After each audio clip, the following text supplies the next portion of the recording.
eu vou pedir para você explicar, eu sei mais ou menos como é, mas eu quero que você fale, não tão tecnicamente, mas explique a sua experiência junto de como é que foi, primeiro, para achar uma escola para ele, para colocar ele na escola, como é que foi para ele começar o primeiro dia, fazer a matrícula. Bom, a escola é aqui, eu não sei se todo mundo sabe, mas até os 3 anos não é obrigatório. Então, você acaba procurando particular, os coparticipados que também não são baratos e não tem vaga para todo mundo. Então, é um processo. A partir dos 3 anos, é obrigação do governo português fornecer uma escola para a criança. E sempre tem que ser a escola mais perto, ou muito perto, se não for possível, na mais perto, a segunda mais perto. É uma hierarquia mesmo de proximidade com a sua casa. Você não tem tanta liberdade de, eu gosto daquela lá em Matozinhos, não. Eles vão ver o seu grupamento escolar, que no meu caso é a Carolina Michaelis, que é como se fosse a escola principal da região, e aí ela tem uma rede de escolas que vão alocar você, na que tiver vaga, o mais próximo da sua escola. Então, o processo de escolha foi bem simples, foi realmente a escola mais próxima da casa que a gente morava, que é a Escola Básica da Constituição, e, e o início foi bem tranquilo, assim, ele já tinha 3 anos, eu acho que isso já ajuda, ele já estava com a ideia de estudar muito maturada na cabeça dele, né, porque a gente, Porque ele não ia para creche, né? não, nunca foi, Ele, ele ficava em é casa, isso, isso. só que já era, pela idade mesmo, já era não vou dizer uma vontade, mas já era algo que ele tinha na Quer cabeça, socializar, de ir para a escola, de ver como é que era, ele tinha essa curiosidade, e eu conversava com ele sobre, para não ser um susto tão grande, e foi até mais tranquilo do que eu esperado, assim, eu achei que o início fosse ser bem difícil, e desde o primeiro dia ele foi bem, acho que na primeira semana deve ter um dia que ele chorou antes de ir, mas assim, foi realmente muito boa. Eu acho que ele já estava mesmo querendo, na idade. A única coisa é que eles não aceitavam criança de fralda. A criança tem que estar tem que estar desfraldada. desfraudado, isso aí tem algumas E escolas. não Eu não sabe, sei se são todas, e são não todas? sabia, então, acho que todas. E pelo menos as públicas, né? E então foi assim, a gente desfraldou ele muito rápido, só que é isso, como ele já estava Como é que também. desfralda aí rápido? Tipo assim, começa a fazer cocô na É, calça e limpa? é explicar, filho, agora não vai poder usar fralda, a gente vai tirar, e você, quando precisar, você vai ter que chamar e ir pro piniquinho. E acontecem erros, mas também foram poucos, assim, não... Rapidinho, Era entendeu? mais o xixi que errava às vezes, e foi bem rápido, assim. Também foi melhor do que o esperado pela velocidade que teve que ser. E a escola até diz, não, tudo bem, a gente aceita se ele tiver erro aqui, a gente vai limpar, vai trocar, não tem problema. A gente só não aceita que ele Que tem venha que de trocar a fralda. fralda. Ele Se não ele pode vir de fizer, fralda. a gente limpa A ele, tá gente tudo sabe que faz certo. parte do processo, então não tem problema, mas ele não pode vir de fralda. Então foi a única coisa que Ah, teve que achei que era um bagulho adaptar. tipo assim, teu filho cagou, vem aqui buscar. Não, não, eles fazem essa parte. E aí era a única coisa que a gente precisou mais adaptar ele, vamos dizer, treinar ele, entre aspas.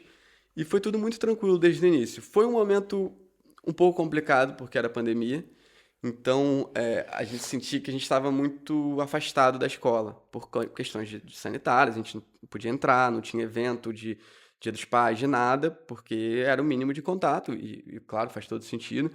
Então era meio aquilo, a gente não tinha muita informação. A gente deixava ele lá, sabia que ele voltava bem, não tava sendo maltratado nem nada, mas dava um pouco a angústia de a gente não poder acompanhar, não tinha, sei lá, por exemplo, na escola particular você tem câmera que você consegue entrar e ver o seu filho em tempo real, ou então fotos e tal. A gente não tinha nada disso, era mesmo confiar de que ele estava É indo. porta dentro, porta fora. E aí a gente pergunta, ele comeu bem? Comeu. Mas assim, nem sei se realmente ela lembra se cada criança ali comeu, não Comeu, comeu. come Comeu bastante. tudo, raspou o Nossa, prato. esse Rafinha é muito inteligente, muito esperto.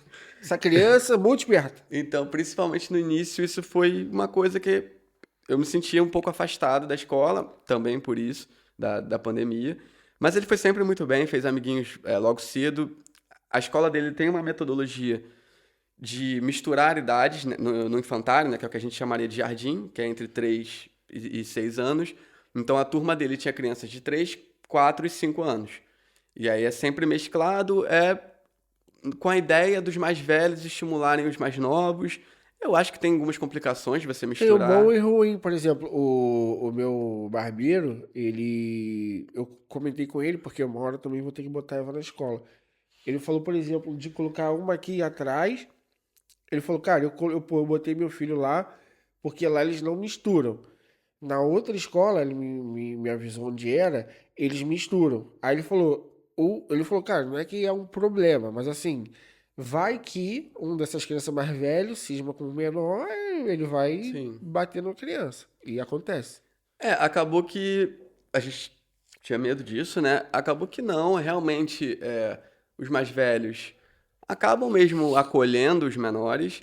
Eu acho que o mais difícil é para a professora mesmo, que ela tem que fazer atividades para crianças de 5 anos, para atividades para as crianças de 4 e para as de 3. E todos fazem. Então, nesse ponto, todos fazem a mesma atividade ou ela separa a turma? Separa, são a mesma turma, mas eles fazem coisas diferentes. Acho que tem coisas que eles fazem igual, mas tem muitas coisas porque o de 5 já vai estar com uma outra aptidão e etc. Então vai fazer umas coisas um pouco mais complexas, os de 3 outras. Então acaba sendo um pouco confuso nesse sentido, mas não em nenhum momento chegou a ser um problema, nem nada. É, ele se adaptou muito bem e fez amiguinhos, enfim, como eu falei. E acabou que agora, na escolinha mesmo, quando ele fez 6 anos, que é a alfabetização, o que a gente chamaria de CA, que está sendo uma mudança muito grande, até maior do que eu esperava, porque é na mesma escola, então ele já está ali familiarizado com o ambiente, com as assistentes, com tudo mais. Mas é uma mudança, assim, de ter livro, ter que estudar, ter A prova. escola que provém tudo isso? Não, tem que, Que provê, o provém, eu não livro. sei se eu falei certo. Tanto faz. Não, a gente paga os livros. É porque tudo é de acordo com o seu escalão. Então, Aham. assim, se a gente fosse de um escalão que julga que não consegue pagar, a escola fornece de graça, sim. Mas no nosso escalão a gente paga, mas também não é nada como a gente paga também. As refeições são pagas, a extensão de horário para ele poder entrar um pouco mais cedo e sair um pouco mais tarde também é pago, mas é tudo consoante o seu escalão. Se Ah, você ok, ok. apresenta que você não tem condições, você não paga nada mesmo. Então, e aí é isso, agora começou a alfabetização, está sendo um processo O escalão, só para as pessoas entenderem, é a faixa de da rendimentos. renda familiar. Isso. E a alfabetização agora.